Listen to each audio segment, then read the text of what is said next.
each other for quite a few years. We're both hand builders. We both love texture. So we're each going to make a cup. We're going to try and work at the same time and talk at the same time. That ought to be interesting. I use roofing paper. Tar paper, and I use the 15-pound weight. Comes in a giant roll at the hardware store because I am working with, this is the main difference, the first main difference.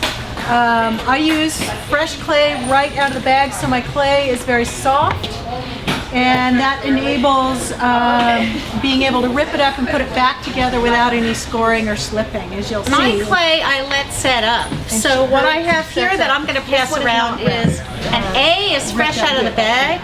The B is stuff I kind of re-wedged and rolled out from this morning, and you'll get the difference there. Oftentimes, see, I'm wiping all the glaze off the outside or partially exposing the raw clay, so the color of the clay is very important for me. And so I will be using two contrasting colors, and it's important to, if you're going to combine two different clays, that they have very close shrinkage. And so I always check shrinkage charts at the places where I'm buying my clay so that they're within about 1% of each other. So today I'm using Bravo Buff, Cone 10 clay, and cinnamon that I'm combining together. That works at Cone 6 and at Cone 10. Those two clays both? Yeah. Oh, yeah. Yes, I've been doing Cone 10. Most of this stuff right here is all Cone 10 that I've been doing with IMCO clays out of Sacramento, but so many people have the need or the desire just to work in a smaller format in an electric kiln, because it's kind of a pain to have access to a big gas kiln. So I've been experimenting trying to transfer the whole look to Cone 6, and those two clays work well together, and the mug that's going around that's all ripped up is just a Western purchased glaze right off the shelf. A Cone 5 Ohata. So it's all doable at all temperatures. It even works at low fire. So I'm starting with a clay that I'm going to cut out 1/4 inch bigger on the bottom and 1/4 inch on the side bigger, because that's where my joins are going to be. My template is made out of a material that's called Texon. My husband, part of how he makes his living is a leather worker, and the Texon is used as a stiffener in parts of the building of his briefcases and things. In the clay world, this is also called a slab mat, same material. So I sometimes have referred to this as a cardboard. He corrects me. I've had this template probably for 10 years, and unlike a cardboard, it doesn't wear down and it doesn't stick to the clay. Today I'm working with a B mix. The mugs that are up here are Cone 5 porcelain that I also work with. You see? Oh. 1/4 inch bigger on the bottom. Okay, thank you. And 1/4 inch bigger on the side. And I had just rolled it out on my canvas here, but I like to, Lynn and I both like to work on litho pads, which are these wonderful things that you can get from a printer, an old-fashioned printer, not the ones that we used to pay money to instead of using our desk jets. They're also called printer blankets. Is that what they are? Printer blankets. And you can go to a printer and they throw these away. They get too old to use after a while. And so if you've got a printer in town, you can go ask if they have any old ones. They pretty much last forever for our purposes, and you can even put them through your slab roller. And since I use two different colors of clay, I can take a sponge and I can sponge the whole thing off and get the brown clay off of it. Yeah, it's got a really nice fine. It's not like canvas from the store. Yeah. And when I was teaching, a regular class with 10 regular kids, regular people, but I mean on a regular schedule, and it became this big pain to cover the tables with newspaper or cloths every time. I just would pull out 10 of these out of the closet, put them down, sponge them down at the end, and it's really, then you don't have to throw away so much newspaper. I'm just curious, have you gotten approached a printer in the last 5 or 10 years to get a blanket? No. I have. I have not been able to find a single one, Really? honestly. That still even uses them.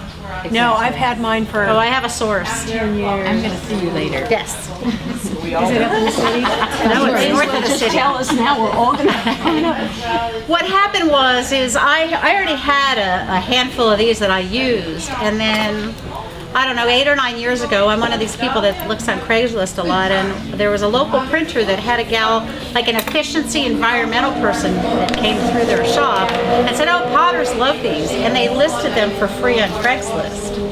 But now I have their phone number. So like when I go give a presentation or a school or something, I get a bunch and give them to the school. And sometimes they have them and sometimes they don't. So my clay is that slightly stiffer than what Elaine is using because of their different methodology. And with my template, before I begin, I'm just going to cut mine a little bit larger than I need it. And why will become obvious in a few moments.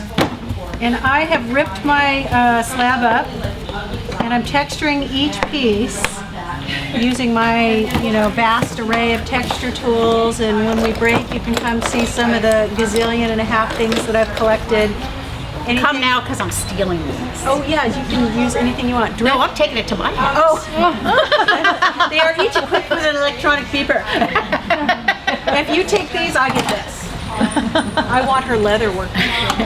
Anyway, What was that thing you're using? oh, this is a wok cleaner. Oh, wow. From the Asian cooking store, and ham hock bones. I make soup a lot. Toys for my kids. Lamb chop bone. I buy my lamb chops based on the shape of the bone. And she likes round things. I like unroundy things. So mine are ovals. Thank you. I don't know. Let's see. Top from dish detergent because I'm really into that whole circle thing. The whole, people bring me things now. So this is like a chain pull that makes a fun wiggly little line. I have a student, this gal that I think she's 82 now. She's the hippest 82-year-old you know. A couple years ago, she bought a pair of shoes because she knew I was going to love the texture on the sole. Right. And that is the truth. I mean, she liked the shoes, but she really liked the texture on the And bone. I work very quick and soft, so my stamps are about as wonky as my work turns out. And so this is another difference. Lynn makes her blanks by wadding up clay and letting it stiffen up. I just make blanks by using soft clay, and then everybody look at their shoes. If you work with kids or adults or anybody, it's a great way to start a workshop, is to have everybody make a stamp from their shoe, and usually the most interesting textures. Oh, Elaine, she's got a really good one over there. That's a good one. The thing with tennis shoes is some tennis shoes you make the stamp the way and it looks like this came off a tennis shoe. So you start with more than you need, But she's got a great one there. and you press it until it goes in there nice and deeply. And usually because there's enough dirt and dust on especially here, it releases very nicely. And so I'll make a bunch of these. And the deal with making stamps is you make 10. Just make yourself make 10. Just make some wads and go press it into cracks in the sidewalk and bark of the tree and go down to the beach and wherever. And the thing is, for every 10 you make, you usually get one really good one. So that's why I always make way more than I think I will possibly need. Can I have that a second? Yeah. So you could take this and make a couple that are sort of the same. You could take this, you could keep it like this. When it firmed up, you could take a knife or a Sureform tool and you could change the shape, the perimeter of it, or you could carve in deeper and add. This can be the stamp or this could be the beginning. Yeah. Now the way I typically do it, what Elaine was making reference to, is I make up a bunch of what I call blanks. Different shapes, different sizes, and I let them set up till kind of soft to medium leather hard. And then I take a pencil, which I love to use as a tool because I already know how to hold this. Nobody has to teach me this, right? And take it when it's sharpened to a point and begin to lay your design out. And it's very user-friendly that way because when you're first marking on here, you don't necessarily know how many lines you want to put or all that. And then as you work, it wears the point down naturally. So it works with you. And when it's leather hard, it's nice too because you can test it before it's fired. And I carved on the ends all around here. I like this one. Don't stop at all. That's one of my favorites. And what I'm doing here is I'm taking another color of clay and I'm making it paper thin. So I'm thinking of it as almost like laminating one color on top of the other, or like, you know, the look of sealing wax with a stamp in the middle of it. If I make a super thin mini slab and lay it on top, then take another big stamp and press the two together. Tell us about that stamp. This is made by taking a slab, and I start with some of my leftover 1/4-inch ones. Can I pass this around? Yeah. You guys should check this out. Yeah, that is a good one. And I make There it is. That's okay. really thin slabs. That's how I make all my spirals too. Lynn and I are both spiral lovers. We love our spirals! And then that one was just made like this.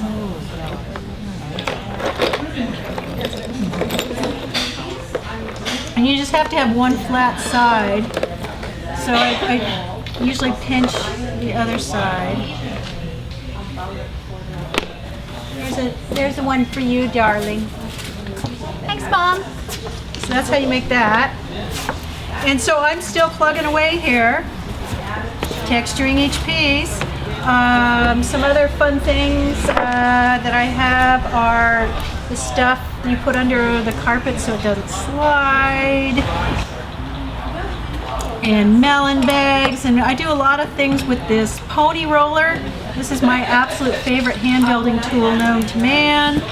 And if you don't have one and you're going to get one, get a 2-ended roller, because this small end with the curve in it, it's a killer tool. In fact, I think you're not officially a hand builder till you own one of those.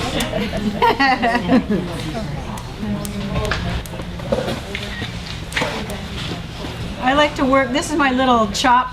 My father-in-law did business in Taiwan, and this is actually for sealing wax. But it makes such a nice, clean, deep texture that I started using it right in. That's probably the most uniform one that you use. It is. Because most of yours are more organic. Right. And so Lynn and I have gone back and forth about how, regular versus regular, symmetrical versus asymmetrical, wonky versus not. And so I retired this one for a while because I felt like it was just too perfect.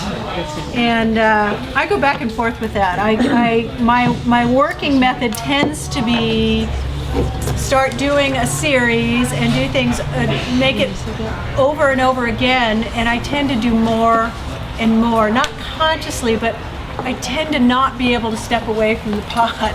I tend to just keep decorating everything that I can and making it more complex, and do the double backflip to the point where I cannot stand it. And I literally know that that's part of my process, that in my studio I am going to get really uncomfortable and hate my pots at some point. And then I go, okay, I'm there again. It's time to back off. It's time to just clean the slate and start on something new, or say I'm just going to take my absolute favorite element of this 1/4 inch of my busy thing and go, okay, that's my favorite aspect of it, let's explore that.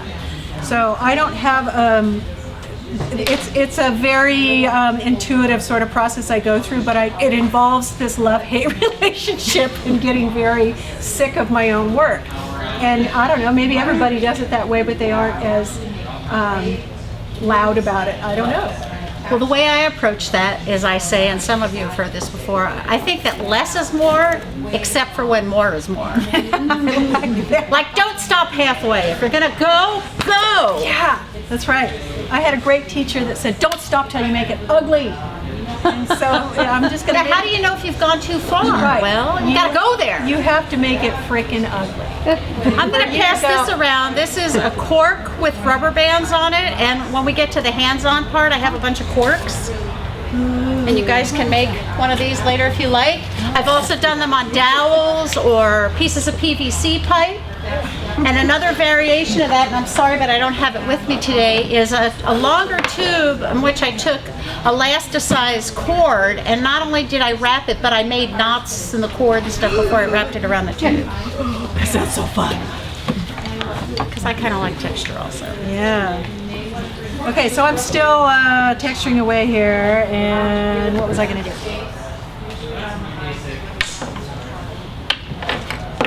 Sometimes I'll layer two different textures or even more, because you know more is more. And the hardest part sometimes is just saying, okay, there's no more room. So I put texture on the lower part generally of these cups that I make, and what I have here on the table are these texture mats.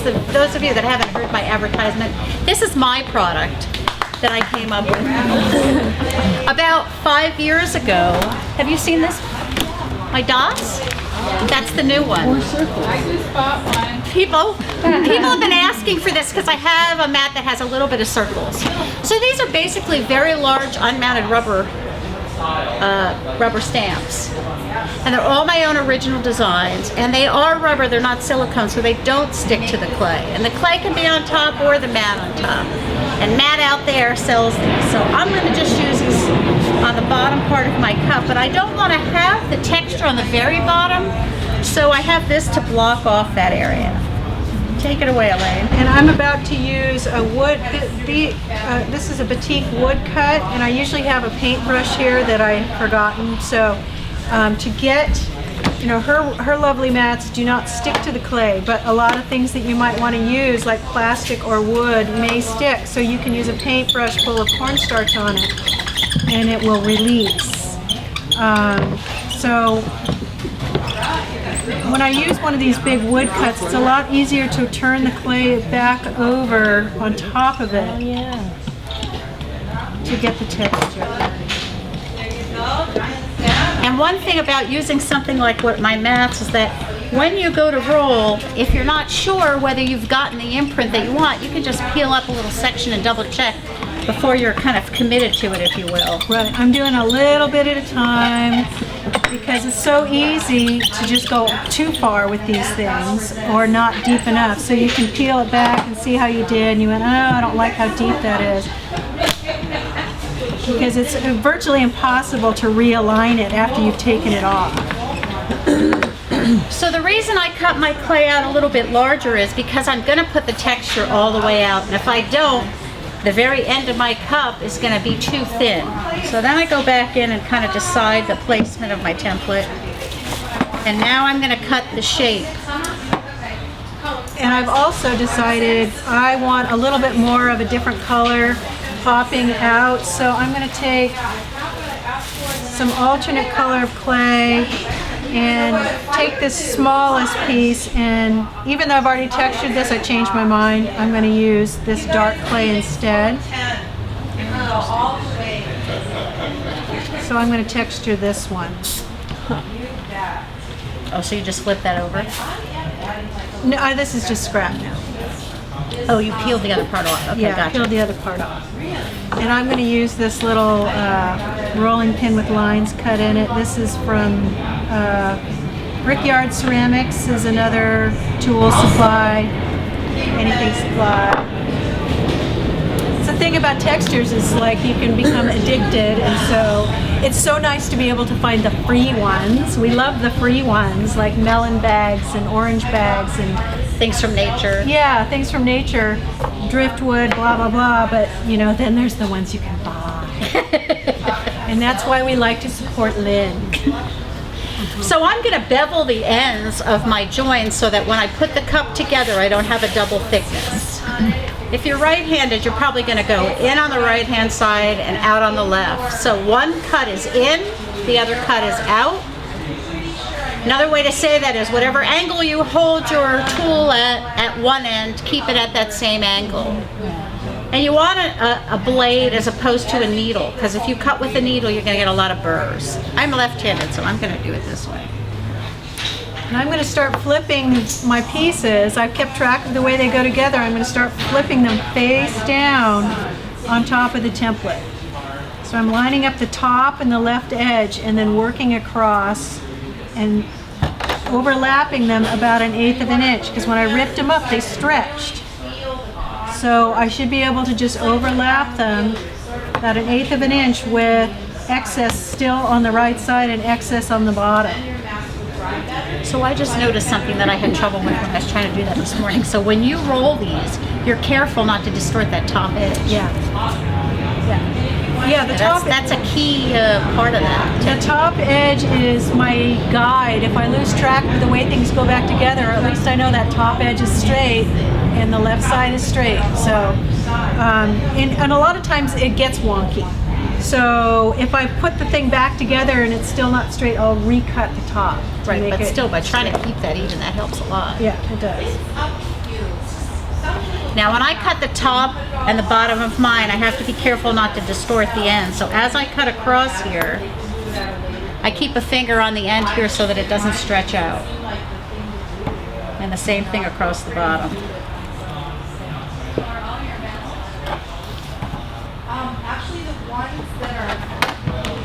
And part of the reason this technique works without the scoring is everything's fresh clay right out of the bag. But I do have this one piece where I have applied cornstarch to the stamp. So I want to put, this is the one time where I will actually score, because that cornstarch in the middle of a seam sometimes makes it want to lift off a little bit. So at this point, this is what I have. So I have my main texture. Now I'm going to go back in and put some accents in. That's where this little leather tool comes in really handy. Plus some of the smaller stamps. Is the little leather tool a series of dots? It's actually kind of a series of lines. Otherwise, over like the seam. In Morse code, it's dash, dash, dash, dash, dash, dash, dash. I think it's called seam marker or something like that. You can get them off the internet. On the tracing paper? Now, what I've done is I've pushed my slabs back together just at the seam, and then I use the rounded edge of my pony roller. I've taught this before to lots of people that I see them doing this. I go, oh, bye-bye all your texture.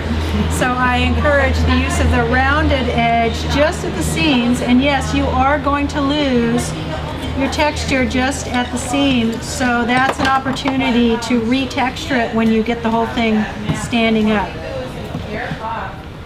I'm going to clean up my top edge, make sure it's straight before I stand it up. Yeah, it's this tool here.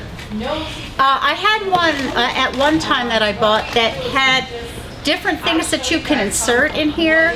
And I thought that was fabulous, but then of course I lost parts of it. So this one that's stationary works much better for me. Less to lose. Yes, if we can prevent the constant looking around the studio for that one thing. So I'm not using any slip here either, because even though my clay isn't fresh out of the bag, it still is flexible. At home, what I do is I roll out a bunch of slabs and layer them and stack them up between newspaper and put them in a plastic bag.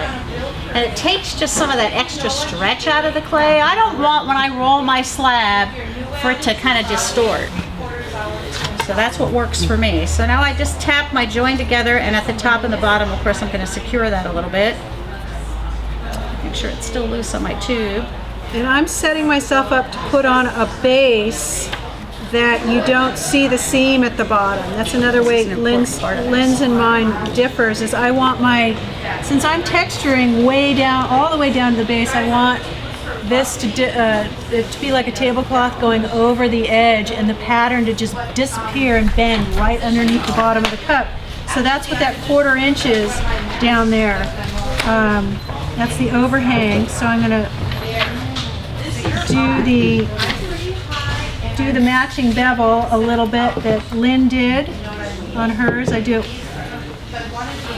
For years I never even did this, and you may have taken a workshop from me where I didn't do it, but She's sorry.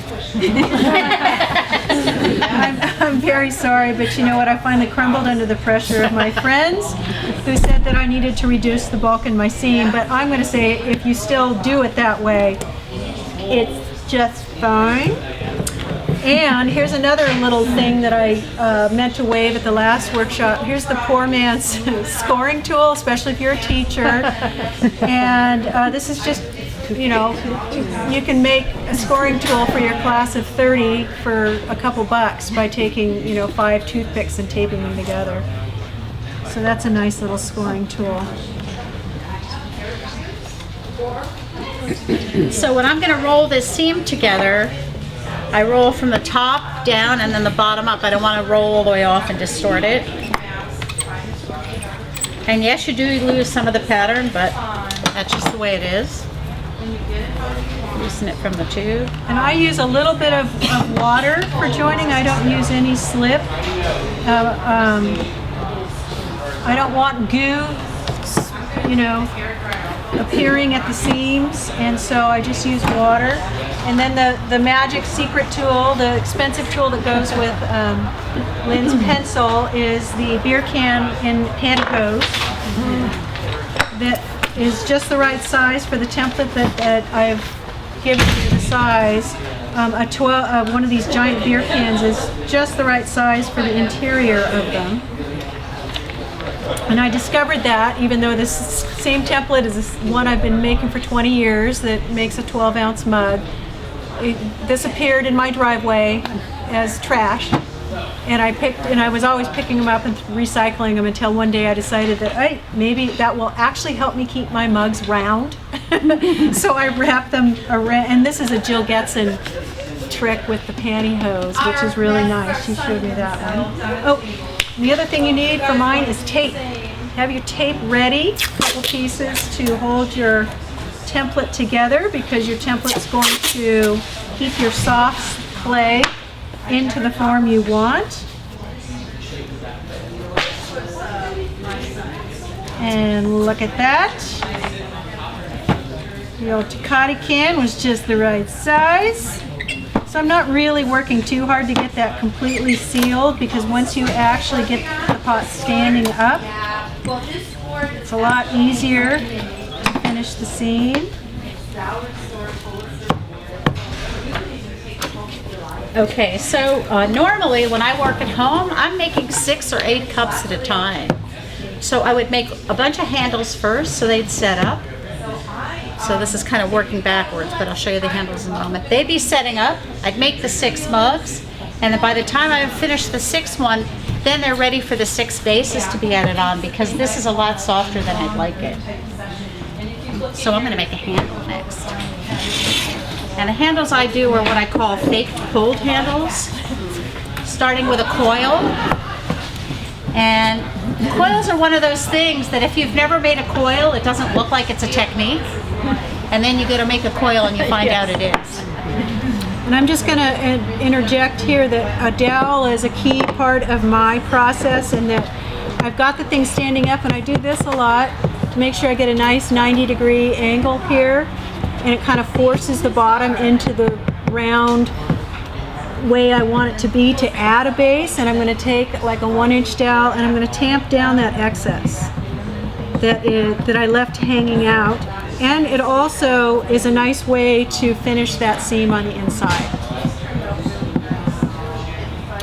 So, coil tips. Start with soft clay, well-wedged clay, and it's not your hand that's making it, it's coming all the way from up here in your shoulder.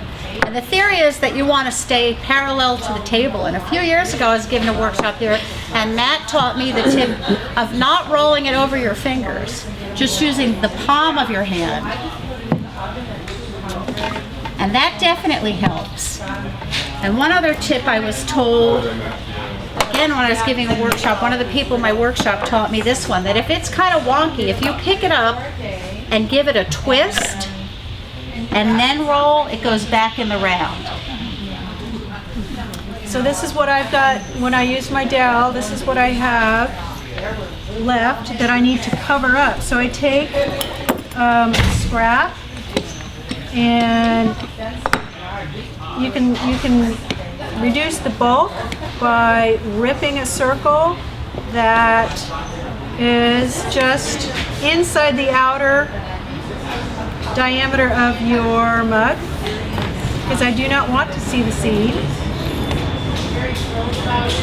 So it's going to fit over like this.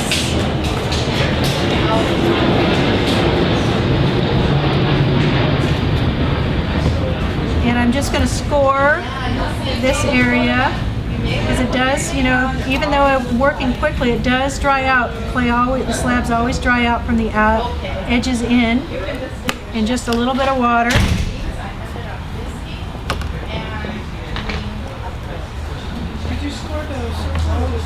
I did not score the circle. You can if you want. Who said that? I didn't, because it was still wet. Yeah, but if it is at all stiffened up, you can. And then I tamp it together. I'm just tamping it together. And the last thing you want to do, because you want that bottom nice and pristine, so your customer looks at it, or you, or if you're drinking out of it, and says, boy, that's a nice, easy to clean bottom. So I get a long handled paintbrush, just a little water on it, and it can be that finger that you can't get down all the way down on the base. And you can smooth it out so that the bottom looks nice and pretty. Okay. Okay, here come the handles. So now I've got my coil. Very often I use these sponges that come in the box from Cones. Of course, now that we all have computerized kilns, now what? My new favorite is this one from Mud Tools. They call it a finishing sponge. I don't think this thing's ever going to wear out. So I'm left-handed, so the sponge is my left hand, and then I'm holding the coil up in my right hand. Is this better? So I'm going to pull. So the reason I call it a fake pulled handle is I don't have that big hunk of clay and I'm not doing it in the air. But this also makes it a little bit more user-friendly, if you will. So I'm turning and pulling at the same time. And if you need one handle, make at least 3. When it's time to join it, you really want it to work. Plus, all the experience you have of doing that is part of the learning process. So I could leave it like this, or I could flatten it out. I'm going to flatten it a bit. So to flatten it, I'll take the sponge away just so you guys can see a little better. It's my 2 fingers and my thumb going over the top of that coil. I'm giving it a stretch. And I'm doing kind of the same thing with just a fingertips with a little moisture on it around that top edge, because I want that, my mouth is going to be right against that. I want it to be rounded. Nothing is more annoying than a knife edge on your mouth when you're drinking from your cup. I tend to make the handles a little longer than I need them, so that when I go to attach them, I have that excess I can cut off. I'm going to make one more.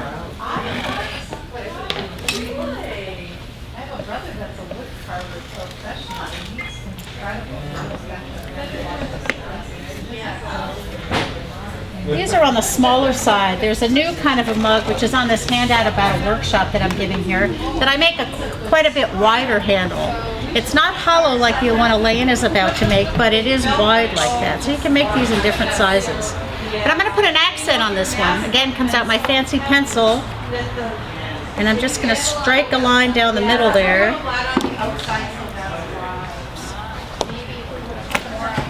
To clean it up, I lightly go over that. And then it makes a nice accent. And I've cut out the handle for mine. It's basically a tapered long triangle that's just about the same height as your mug, or if not a little bit higher. So likewise, this is going to shrink after 12% down to a 12-ounce mug. If you want an 8-ounce cup, you just take, cut off the top third, and you've got an 8-ounce cup. And likewise, your handle has to be smaller. And so I will take some of my leftover slab, and I'm trying to create the feel of a pole handle. Cindy. The feel of a pulled handle, but I'm trying to do it so that it's in keeping with the hand-built look. I do not want it to feel like a ruler. I want it to have volume. And when I was trained to throw dinnerware on the wheel. I made really ugly, boring, I was a very slow thrower, but I was trained to throw quality utilitarian objects by leech potters at various and sundry workshop venues. And what I learned there was you want your handle to grow out of the body of your pot like your shoulder grows out and tapers down to your wrist. So I want it wider at the top and narrow at the bottom. So I'm trying to get this to roll into a tube so it feels like a pulled handle. And I'm thinning it out with my dowel because it will not roll into a tube when it's 1/4 of an inch. So make it a little longer, a little fatter, so you can see it's gotten bigger. And now I roll it into a tube. I know this is in the way. Like I'm making, what would I be making? Cannoli? Something, pastries? Never made cannoli. Me either. I'm good at eating them, but make another So story. roll it into something And that's, handles or something like this too. yeah, they are. And so I've got the seam. I put the seam on the outside because all my work is about seams. I was the kind of girl that wore her sweatshirt inside out to school all the time because the seams were cool. And the other side was always dirty, so it was a dual purpose sort of thing. And then I just slowly ease it into the curve that I want. If you do it all at once, it tends to crack. So if you ease it into the shape that you want, you can still maintain some air inside of it for volume. And if you get something the shape of an ear or an elongated question mark, that's what you're shooting for. And if you're working like that and you find that it is going to tear here, if you just moisten this a little bit, it'll give it that stretch. Oh, okay. That's good to know. I mean, that's why you can stretch things on the wheels so much, because the clays that aren't wet. Right. It makes it very plastic. And I'm going to go ahead and attach it right along that one straight seam that I have, because everything else about my pot is not straight in random. So I'm going to apply it about 1 inch down from the top. It's so tempting the very first time you add a handle to make that join right at the very top, because intuitively you want it to go from the top to the bottom, right? But then there's no room for that curve to come up. And you want your hand to not be up here. You want your hand to be as close to the middle or the top third of the body of the pot. So you have to visualize where that curve's going to go up and over and down. So Elaine mentioned volume in her handle, and I realized I forgot to show how I add volume to my cups. I go back in and I'm kind of holding at the base here with one hand, and my other hand is going in and it's kind of swiping the clay. I've been experimenting with different ways to add volume to my work, which is something that comes a lot more naturally when you throw than with slabs. So it's kind of fun to figure out a way to put that into this work also. And it gives it a little bit more of a different dimension than it would have without it. If you are not comfortable going in this way, there are definitely tools that you can use. This little eyeball tool is for doll makers. Just something with a curve on it. The reason I like to use my fingers is I'm making contact with the clay and I can tell if I'm pushing out too far. And sometimes people are a little fearful of this technique at first. Well, go around once, go back and take a look at it. And I think it changes the character of the piece quite a bit when you do this. And I'm joining my handle by putting my fingers on the inside, holding my handle with the right hand, and I'm using my thumb to just squeeze together to get the top of the top part joint, and I'm kind of screwing around here with my height, but this is not the way I work. I have a much higher table, and I work standing up. But then when I get to the mug handle, I always get down eye level with it, because the thing I'm looking at is the negative space. And I want my handle not to come up too high, but I want a nice flowing curve and be able to get my pinky in there, because it's a four finger mug. So I look at it this way a lot, and the side profile is very important too, so it looks tapered. This is all stuff that, you know, doesn't matter if you don't care about that stuff, it's your mug. But it's the kind of the throwover from the utilitarian lessons I got throwing dinnerware. And so, But I think that's a cool thing. That those of us that make any kind of functional work, those boundaries make us think a little bit. right. Because otherwise you and I go a lot crazier. Well, yes, yes. Come on. There's an awful lot of variables on the rim and the handle and the width and the height and the decoration, and so this, I want mugs that function really, really well, as you know, if you're making this cup, you can express your own favorite textures or your own personality through it, but you still want it to feel good. Don't you want it to be that mug that you're always reaching for when you open the cupboard? That's what I'm trying to create with spending the extra time on that negative space. Is there any air that's trapped? Will it explode? Good question. Yes, there is air. It is intended to hold air so that it does not feel like a ruler, and it does not blow up, because what we're taught a lot is that air, especially when we're taught to throw, is that the air bubbles are going to make the pot blow up in the bisque. That's not what make things blow up in the bisque. It's trapped moisture, because moisture expands. And so we all bisque at a very slow rate, and the pores are not closed in the clay yet. So it can still escape as long as you're bisquing slowly enough. Now, what do you usually bisque? How many hours? Like an 8-hour bisque. Okay. I've never blown one off, ever. The key is to leave your lid propped open for the first little while, isn't it? Yeah, I usually leave the lid Yeah. top. But I mean, any school situation, we fired this at Blossom Hill Crafts for all the years, and it's not, nobody's ever blew Right. off because the handle was holding air. Things would blow up because they weren't dry. Yeah, so first of all, don't put it in too soon. Yeah, And yeah. then bisque But slowly. something this small, you don't have to worry about.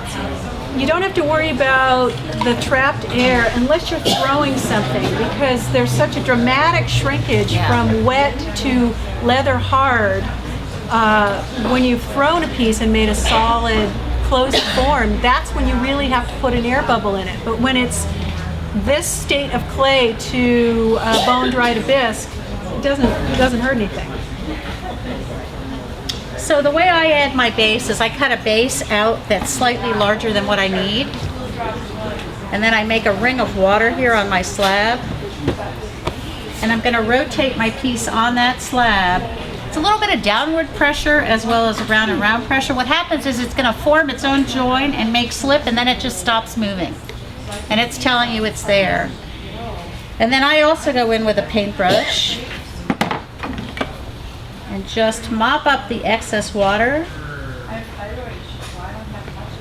I know there are some people that work with slabs, like Sandra Pirantuzzi, who is a fabulous texture hand builder person, but she cuts the exact round shape that fits. I'm not exacting enough to do that. I'd cut the exact shape and then it wouldn't fit. So I would leave this. Again, I'm working in that series, and I'd come back when I went through the 6th or 8th one, and then I'd cut the base. But I'm not going to make you watch me cut out 6 more. So we're going to pretend that time has gone by. And then I go back in with my knife and just cut it up flush to the base. And mine is done, so this is the part where I would like set it aside and ignore it while I'm doing something else. And it's really too wet to do this right now, but I would take, after it's not quite this wiggly, I could take a sponge or my tried and true finger spit and you can clean up any of the little alternate color clay marks. And what's also very important is you can go back and re-stamp any textures you've lost at the seam. And what's also helpful for, I call finger burnishing, because once you start wiping, like this area selectively wiped it with a sponge, you want the raised surface to be clean and the glaze to stay in the texture. And it works a whole lot better if you finger burnish just like this all over the whole pot and kind of skate right over the texture, and you're tightening the surface that is the raised surface. So I'll do this when it's a little bit stiffer. I'm doing this a little too soon, and I'll go back and I'll re-stamp anything at the seam. What kind of clay you used for the red? This is cinnamon, Cinnamon? Clay Planet cinnamon. Is that Cinnamon. go to content? Yeah, goes to cone 10. I don't know if I'm going to fire this one to cone 6 or cone 10. That's kind of the nice thing of using 2 different clays that'll go to both temperature, because I now have like 10 mid-fire clays and 6 high-fire clays, and there's always this panic in my studio. Can you mix it to make it content? Can I mix it to make it cone 10? I mean, this goes to cone 10. You mean you wedge it together? No. What do you mean? Sometimes some of them like a cone 6 clay. No, glaze. if you put a cone 6 clay in a cone 10 kiln, no, it's a disaster. It melts. You get goo all over your kiln shelves, and your kiln shelves are ruined. So you've got to be. Go cone 6. That works. Except that your clay might not be vitreous if it's a true cone 10 body. If it's a true cone 10 body, then it might not. It might weep a little bit. Let's say you make a vase and you're using some cone 10 clay, and you fired it to cone 6. The glaze may not fit completely. Yeah. So yeah, you put water in it, and maybe a day later it might sweat or lose a little bit of its water. But Because it's supposed to be a 6 to 10, then it vitrifies at 6 already, right?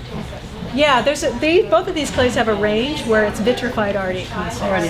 Yeah, but Yeah, you that's can still really take it nice, to and that's cone not 10. most clays don't have that Most clays wide are not range, like yeah. that. Believe you me. So what's the white one? Bravo Buff. Level was 6 to 10. So I've gone over the rim of mine just in a similar way to what Elaine did with my wet fingers around the inside and the outside, so that it's rounded, and it's both nicer for the glaze to sit on there and a lot nicer to drink out of. And then I have my bottom cut off. Just going to clean up that seam with my finger. And the one other place I clean up is right around that bottom edge, because you don't want a sharpness sitting on your table. And I'm just going to lightly tap it in, because sometimes in the firing your base will move and then it might be wobbly. Yes. Oh, whoops. I should do This that is all too. too soft to do this because of my methodology as opposed to Elaine, so I won't be adding the handle on right now, but where I would have had the handle is right here on the seam, which is another part why I don't worry about what happens at that seam. I keep it clean, but some of the texture is gone, but in the end that doesn't matter.